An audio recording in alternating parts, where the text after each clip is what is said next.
Oi, amigos do canal Nós em Foz, aqui é Leandro Tambelli, diretamente aqui de Foz do Iguaçu para o canal Nós em Foz. E hoje eu quero falar um pouquinho, sobre tudo isso que a gente está passando, das dificuldades que minha mãe passou de saúde, sobre tudo isso, Às vezes as pessoas ficam me questionando: Leandro, você não fala muito da sua família, Leandro, você nunca fala dos seus irmãos, você não fala nada. As pessoas questionam muito, Inclusive no hospital mesmo, as pessoas ficam perguntando. Mas vamos deixando esse like, vamos compartilhando o vídeo, porque a gente vem de uma sequência, de entradas em hospitais, praticamente desde 2014. E recentemente mamãe, tá desse jeito que todo mundo sabe, que ela passou mal. E só quem sabe é quem passa, Às vezes a gente falando, parece assim uma coisa simples para alguns, Porque tem muitos filhos que não estão nem aí para os pais. E para mim é muito difícil, não vou mentir não. Eu só tenho a minha mãe.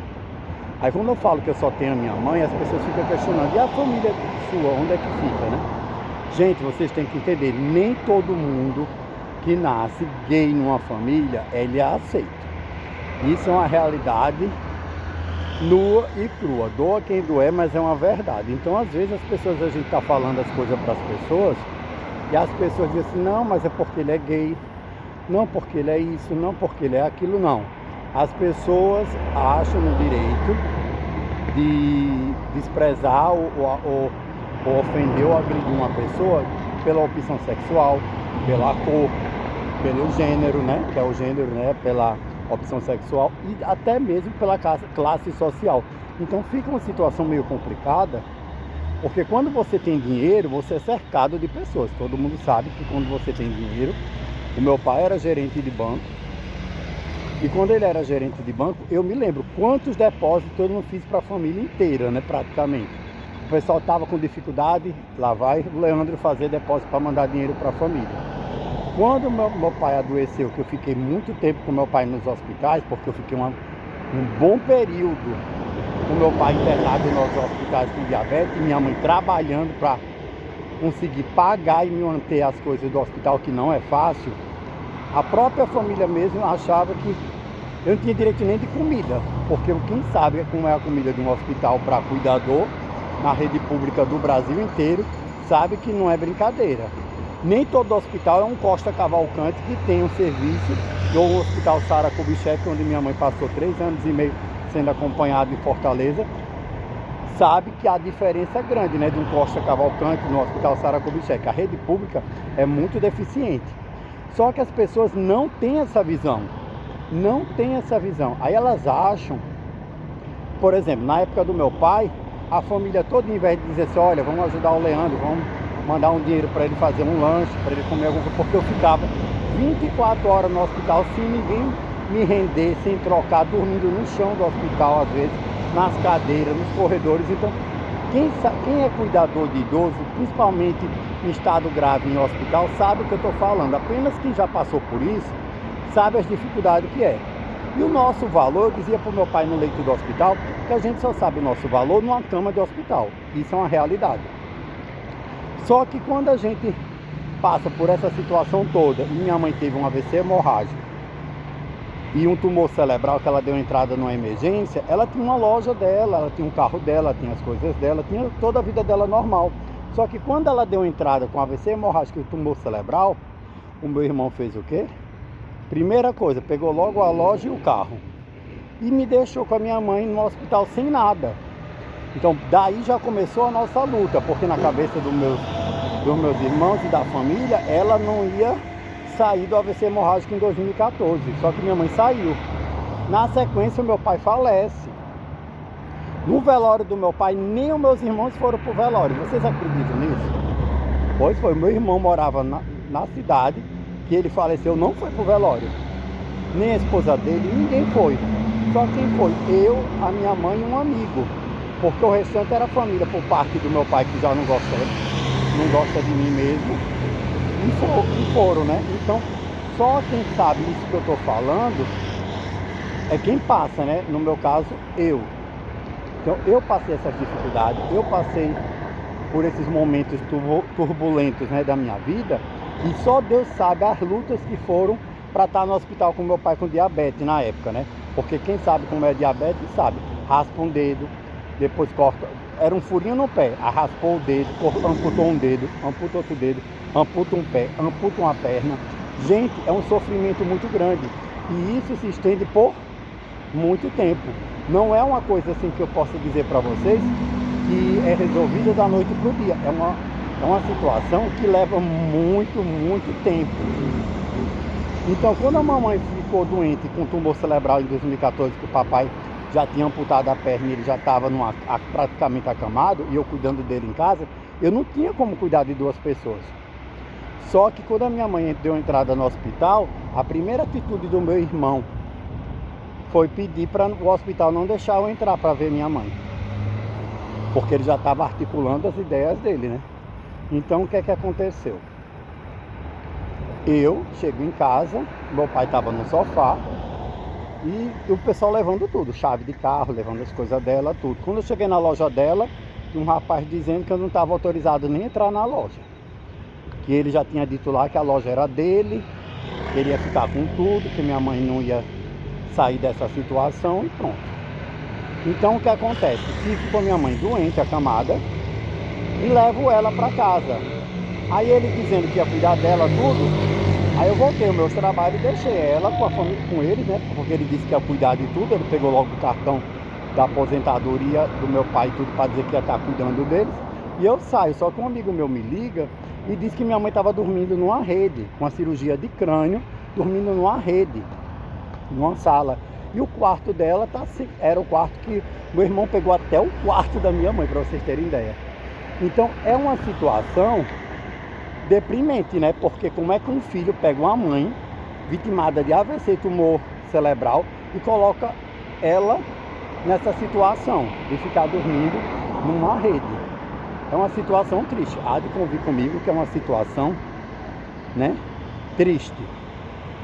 Então o que acontece? Eu retorno e fico para cuidar da minha mãe. Só que ele disse que eu tinha que cuidar dos dois. Eu não tinha como cuidar dos dois. Aí ele leva o meu pai com o cartão da aposentadoria do meu pai, que o cartão da pensão do meu pai só pagava o aluguel da casa, e ele me deixa sozinho com a minha mãe, acamada, sem ajudar financeiramente em nada. O dinheiro do meu pai que pagava o aluguel do imóvel foi retirado da gente, eu tinha que me virar para pagar esses aluguéis, sem poder sair de perto dela. Foi um sofrimento de anos. Aí quando foi, papai falece, em 2015, e minha mãe também teve mais 2 AVC isquêmico, e um aneurisma cerebral e uma fratura no ombro, isso na minha frente. Aí a gente dá a entrada no hospital, a família do meu pai chega lá no hospital e disse que o que minha mãe estava tendo era um chilique, para vocês verem o nível da família. Então o que acontece? Aí foram falar um monte de besteira, eu não gostei, botei todo mundo para correr, porque é o mínimo que a gente tem que fazer numa hora dessa, é botar o povo desocupado para pastar, né? Porque não tem condição, né? Um outro parente da minha mãe chegou, uma irmã, um cunhado, e disse assim: não, ela tá assim desse jeito porque não aceitou Jesus. Aí já começou aqueles infernos. A gente com conta para pagar, a família da minha mãe dizendo que minha mãe não aceitava Jesus, eu nervoso, eu desesperado, mandando o povo sair porque tinha que pagar as contas, comprar suplemento, comprar remédio, tudo. Ninguém ajudou com nada. Só uma vez ou outra que eles mandaram uma mixaria assim, que eu nem me lembro quanto foi. Aí ela se recupera, ele vai lá em casa e pede para ela transferir o carro dela para ele, porque ele ia vender o carro para dar o dinheiro para a esposa dele, porque ele disse para a mamãe, na minha frente, que a mulher dele era a mulher mais importante da vida dele. Só que para a mulher dele ser importante, ele tinha que vender o carro da minha mãe e dar o dinheiro para ela.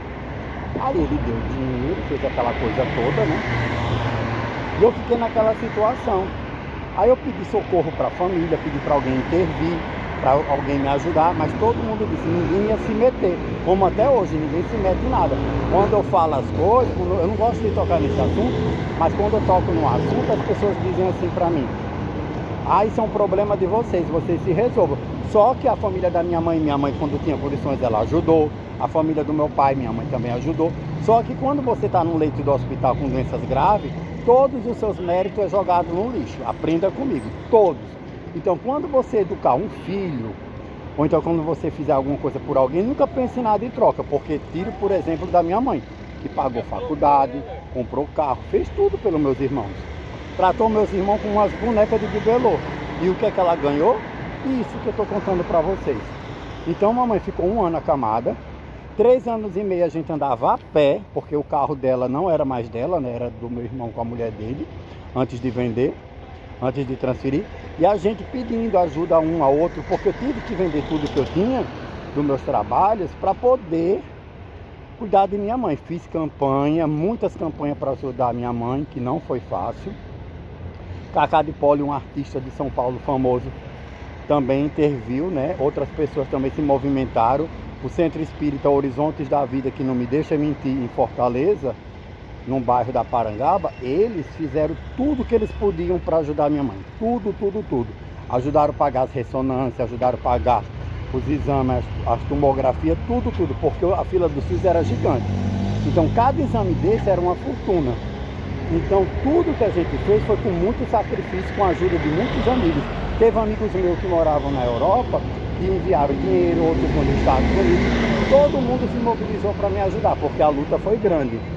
Inclusive amigos próximos do meu irmão. Só que quando a gente está nesse processo todo, que o papai já faleceu. Ó, o dia do velório do meu pai foi o dia mais triste da minha vida, porque meu pai falece, meus irmãos não vão pro velório, minha mãe chorando, né, perguntando por eles. Eles disseram que não tinha tempo para ir, né, que não tinha tempo. Ninguém se mobilizou para nada. E no dia do velório, a família da minha mãe, nem do meu pai, nem um santinho, a gente teve direito de ter os nossos nomes impressos no santinho do meu pai. Usou o túmulo da família do meu pai. Até hoje o meu pai é sepultado, não tem nenhuma placa. No cemitério onde meu pai está sepultado, não tem nenhuma placa de identificação. Porque foi no túmulo da família dele, né? Disseram que não aceitava botar placa. Não sei como foi esse negócio. Aí o que acontece? No dia do velório foi desse jeito. A mamãe chorando, me lembro como hoje. Ela chorava. Aí eu emocionado com aquela situação, e eu por ser influente na área de arte e cultura, eu disse, não, eu vou dar um jeito. Eu tenho que homenagear meu pai antes de falecer, de alguma forma. Aí na semana que ia ser a missa de 7º dia, o padre Reginaldo Manzotti ia fazer um evento do Evangelical em Fortaleza. Aí eu entrei em contato com uma amiga minha que estava na produção e pedi, que era perto da casa da família do meu pai, que ia ser esse evento, né, no PV. E pedi para poder o padre dar uma palavra de conforto para minha mãe. A gente teve uma reunião antes com essa minha amiga, a gente teve num evento. Horas antes do evento a gente conversou com o padre benzeu mamãe, deu a bênção para a mamãe, a mim. E a gente conversando com o padre Reginaldo, aí na hora que estava dos testemunhos, né, que estavam falando, aí a gente subiu num palco com o padre Reginaldo e a gente deu nosso testemunho. Eu fiz um banner para homenagear meu pai, um banner gigante, com a foto do meu pai, com a mensagem minha e de minha mãe.